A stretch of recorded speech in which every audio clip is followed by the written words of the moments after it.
स्मरण करते हैं दो भक्त कन्याओं का। एक राजा की पुत्री है और एक जमींदार की पुत्री है, और दोनों आपस में सखियां हैं। एक संत आए नगर में, शालिग्राम भगवान की वो सेवा करते थे, बड़ी अनुराग से युक्त उनकी सेवा थी। विष्णु सहस्त्र नाम का पाठ करते हैं, हरि नाम का उच्चारण कर करके श्री शालिग्राम जी को तुलसी पत्र निवेदन करते हैं, बड़े भाव और प्रीति से अपने श्री ठाकुर जी को लाड लड़ाते हैं। अब उनकी वो भावमयी अनुरागमयी सेवा देखकर उन दोनों भक्त कन्याओं के हृदय में भी ये इच्छा हुई कि भाई हम भी ऐसे ही श्री ठाकुर जी की सेवा करें। तो संत के निकट गई, छोटी छोटी सी अवस्था दोनों की। संत ने वो निर्मल निश्चल भाव देखा, संत विचार में पड़ गए, बोले भाई अभी कोई विधि निषेध तो ये जानती नहीं है, इन्हें बताया भी नहीं जा सकता, लेकिन इनका निर्मल निश्चल भाव ऐसा है कि इसी समय इनको सेवा में लगा देना चाहिए। देखो जिस क्षण भगवत सेवा का भाव मन में जगे, बस जानिए ये सौभाग्य सूर्य का उदय हुआ है। क्योंकि ये मेरे जीवन का एक छोटा सा अनुभव मैं आपको विनम्रता पूर्वक निवेदन कर रहा हूं। जो आत्मा का सौंदर्य है, जो आत्मा का वास्तविक सौंदर्य है, जीवात्मा का वास्तविक सौंदर्य परमात्मा की सेवा में ही प्रकट होता है। जो उसके उर अंतस का रंग है, उसकी आभा प्रभा है, आत्मा का वो जो सच्चित आनंद स्वरूप है, वो प्रभु की प्रियतम परमात्मा की सेवा में ही प्रकट होता है। संत ने देखा भाई बच्चियां तो छोटी छोटी सी हैं, ये नन्ही नन्ही सी बालिकाएं हैं, अभी विधि निषेध तो इन्हें क्या बताएं क्या समझाएं, लेकिन इनके मन में सेवा का भाव आया है। और अनेक जन्मार्जितम पुण्यम कृष्ण भक्ति प्रजायते, जन्मों का पुण्य संचित होता है तब भगवत सेवा का भाव मन में आता है। तो इनके मन में सेवा का भाव आया है भाई, तो इन्हें कुछ तो देना चाहिए, कोई व्यवस्था तो इनके लिए करनी चाहिए। तो उन्होंने दो काले काले गोल गोल मटोल से पत्थर दोनों कन्याओं को दिए, बोले ये तुम्हारे ठाकुर जी हैं। अब कन्या ने कहा कि इनका नाम, संत बड़े अनुरागी भी थे और बड़े विनोदी भी थे। नन्ही सी बालिकाओं का जब वो भोला सा भाव उन्होंने देखा तो संत ने कहा एक का नाम सिल, एक का नाम पिल्ले, दोनों का नाम सिल पिल्ले, यही तुम्हारे ठाकुर जी का नाम है। अब भाई वो दोनों कन्याएं तो वो गोल मटोल सा जो काला पत्थर है, वो जो शिलाखंड है, उसी में श्रीमन नारायण की भावना करके उसी की सेवा करती हैं। बड़े अनुराग से तुलसी दल उन्हें निवेदन करती हैं, भोग लगाती हैं, आरती उतारती हैं। और भाई भक्त के बस में है भगवान। कहने वाला कहता है वो कौन सी जा है जहां जलवा ए हुस्न यार न हो, कौन सी जा है जहां जलवा ए हुस्न यार ना हो, दीदार का शौक है तो नजर पैदा कर। काला पत्थर है गोल मटोल सा, लेकिन जो कन्याएं हैं वो शालिग्राम के भाव से ही उनकी सेवा करती हैं। और बात तो भाई सारी यहीं पर आकर रुकती है। भाव हो तो कण कण में भगवत दर्शन होता है। नामदेव कुत्ते के पीछे घी का कटोरा लिए भागते हैं, संसार देखता है।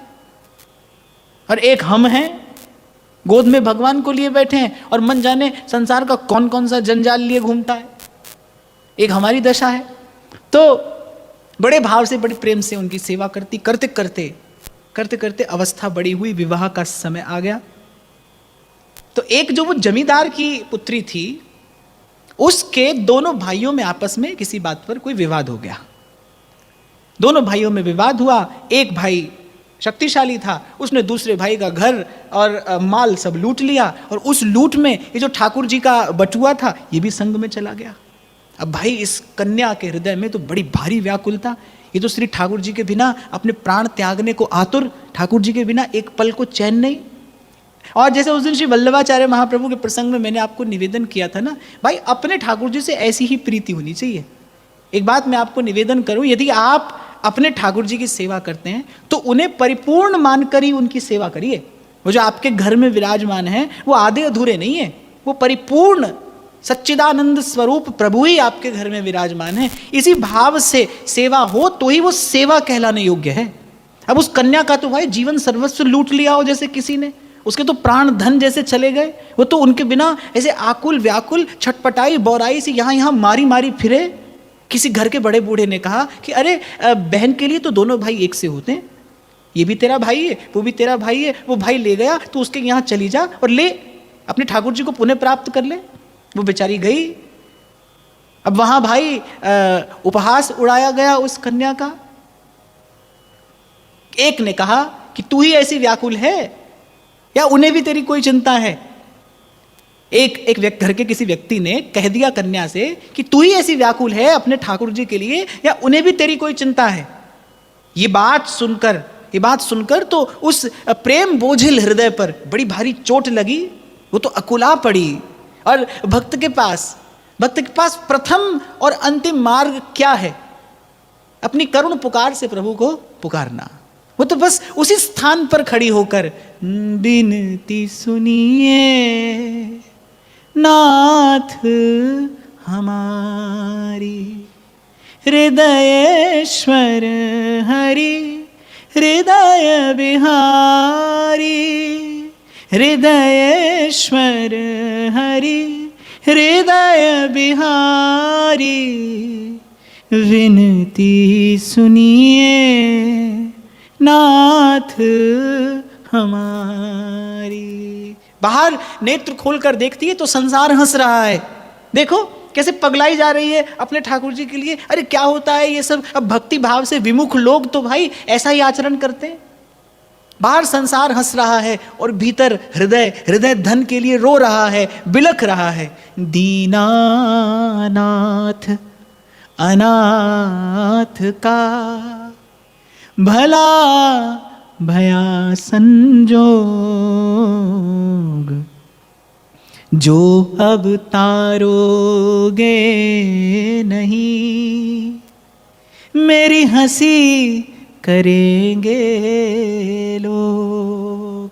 रोती बिलखती बस वहीं से। अब नाम भी देखो क्या है, संत ने नाम भी क्या दिया ठाकुर जी का। न तो हरि कहना सिखाया, न नारायण कहना सिखाया, न श्री कृष्ण और न श्री राम। बोले नाम भी दिया है तो सिल पिल्ले। बस उसी अवस्था में खड़ी पुकारती है, दीनानाथ अनाथ का भला भया संजोग, जो अब नहीं तारोगे प्रभु तो मेरी हंसी करेंगे लोग। अब तो हट कर वही द्वार पर खड़ी है, द्वार पर खड़ी है। भोरी हित जन दीन की बिनती अवश्य मानिए, कोटि जन्मन की बिखारन आपनी पहचानिए। बस वो पुकार प्रभु के कान तक पहुंची।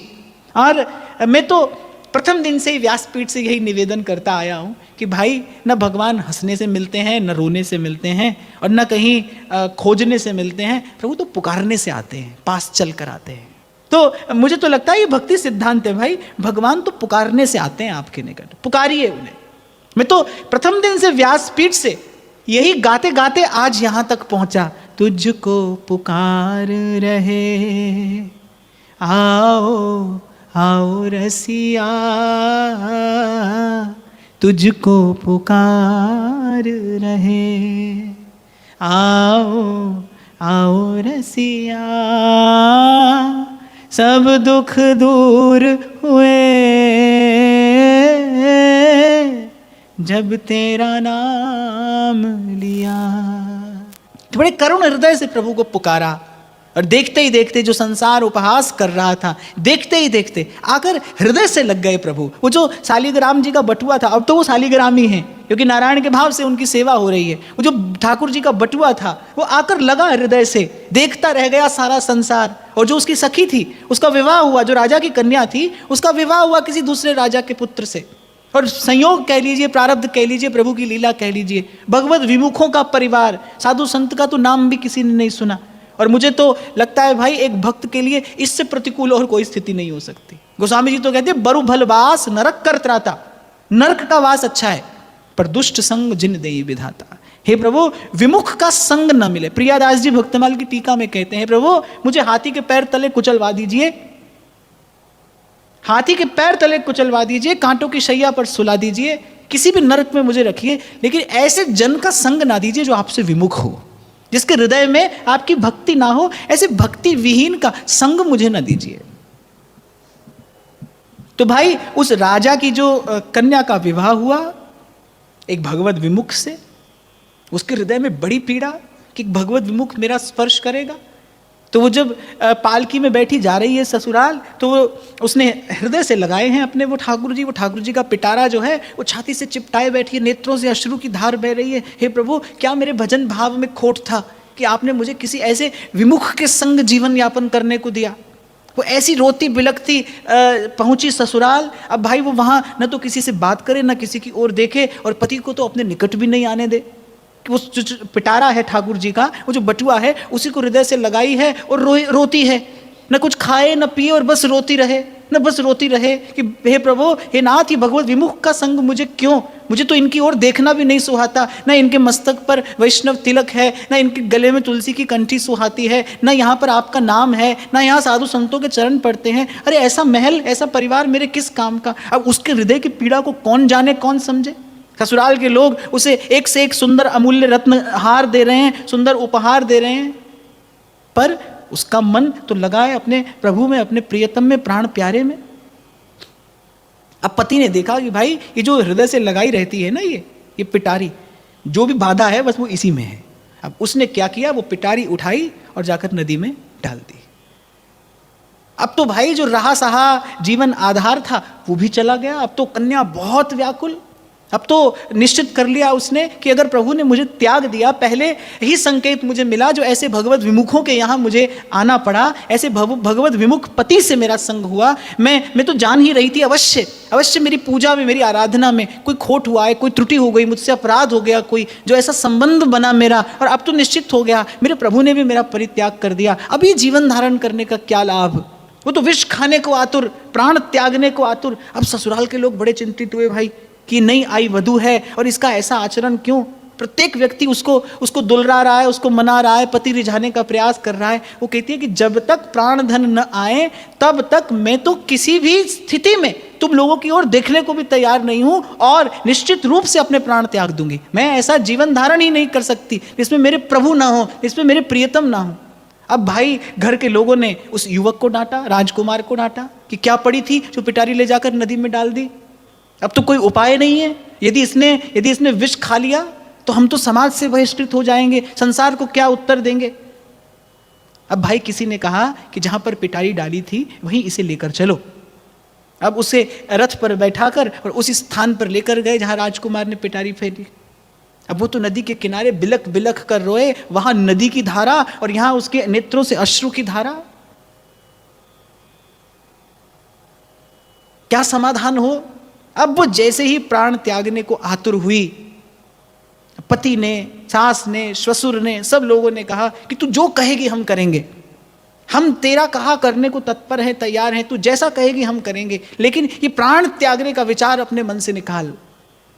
उसने कहा कि तुमसे ये महत अपराध इसीलिए हुआ है क्योंकि तुमने जीवन में कभी साधु संग नहीं किया, तुम जानते नहीं भगवत भक्ति की महिमा क्या है। अरे तुम क्या जानो, तुम क्या जानो, तुमने मेरे जीवन आधार मुझसे ले लिए, मुझसे छीन लिए। वो कोई संपुट मात्र नहीं था, वो तो मेरे प्राण संपुट है, मेरे प्राण उसमें विराजमान हैं, और तुमने मेरे प्राणों का मुझसे विछोह करा दिया, वियोग करा दिया। अब ये जीवन क्या धारण करूं, कैसे धारण करूं। तुम क्या जानो इस भाव की महिमा क्या है। और तुम्हारी ऐसी दुर्दशा आज इसीलिए हुई है कि तुमने कभी जीवन में साधु संग नहीं किया।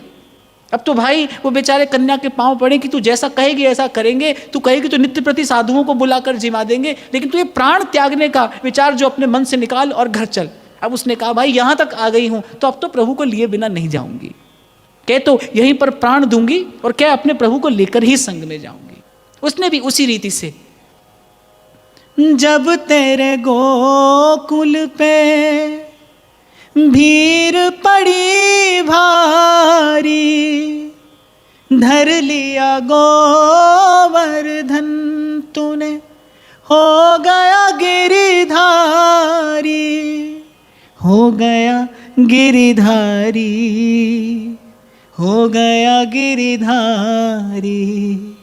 कौन मिटाए उसे जिसको राखे पिया, सब दुख दूर हुए जब तेरा नाम लिया। अरे प्रभु तो आने की प्रतीक्षा में ही बैठे थे। प्रभु ने तो लीला इसलिए की कि अगर ससुराल वाले अनुकूल हो भी गए तो इतने ही अनुकूल होंगे कि अकेली भजन करेगी। और ऐसी लीला प्रभु ने की कि सब के सब परिवार के जनों को साधु की सेवा में लगा दिया। और संत चरणों की सेवा में लगते ही तो भाई एक ही प्रसाद प्राप्त होता है, श्री हरि के चरणों की निर्मल विमल भक्ति। साधु संग से यही प्रसाद मिलता है। इसीलिए येन केन प्रकारेण प्रभु से यही सतत प्रार्थना करनी चाहिए, बार बार वर मांगी हूं। भाई सब रोगों की एक औषधि है, हर्ष देहूं श्री रंग, पद सरोज अनपायनी, भक्ति भक्ति सदा सत्संग। उस कन्या ने अपने ससुराल वालों से यही कहा कि तुम्हारे जीवन में साधु संग नहीं है, ये धन जोबन, ये माल खजाना, क्या करूं मैं इसे लेकर? मेरे मन प्राण तो साधु संग से पुष्ट होते हैं। यदि तुम्हारे जीवन में वो होता तो ऐसा अनुचित कर्म तुम्हारे हाथ से कभी नहीं होता। पर ठाकुर जी की व्यवस्था थी, उसके सब संबंधियों को ऐसी हरि करत दास पे प्रीति। अरे भगवान तो संबंध का और उसके संबंध का भी निर्वाह करते हैं। अब खबर तो नहीं मुझे किस पुराण में ऐसा लिखा है, पर बड़े लोगों से सुना है, बोले भक्त की तो जाने कितनी पीढ़ियों का उद्धार भगवान कर देते हैं, कितनी पीढ़ी तर जाती है एक कुल में भगवत भक्त उत्पन्न हो जाए तो। कुलम पवित्रम शास्त्र कहता है, जननी कृतार्था वसुंधरा पुण्यवती चतेन। कुल पवित्र हो जाता है जिस कुल में एक हरि का दास प्रकट हो जाए। भगवान तो संबंध का भी निर्वाह कर देते हैं। तो श्री ठाकुर जी ने मन में विचार किया, भाई ये अकेली क्यों भजन करे, इसके चारों ओर का वातावरण भजनमय बना देना चाहिए, सुखमय हो जाए, सुखद हो जाए, इन सबके हृदय में भगवत भक्ति का बीज पड़ जाए। इसीलिए जब कोई मुझसे कहता है ना कि घर की परिस्थिति प्रतिकूल है, क्या करे, कैसे घर के लोगों को भजन में लगाएं, मैं कहता हूं ईमानदारी से उस प्रतिकूल परिस्थिति में स्वयं को लगाए रखिए उस प्रतिकूल परिस्थिति में। उनके साथ खींचतान न करिए, उनको खींचतान कर लाने ले जाने का कहीं प्रयास मत करिए। उस विषम और प्रतिकूल परिस्थिति में भी प्रयास करिए, आपका भजन भाव बना रहे। आपके भजन भाव का निर्वाह कराने के लिए प्रभु कृपा करेंगे। आप देखना, आपके मन में यदि विशुद्ध संकल्प है तो वो जन भी एक दिन प्रभु के सन्मुख हो जाएंगे, सत्संग का सेवन करने लगेंगे।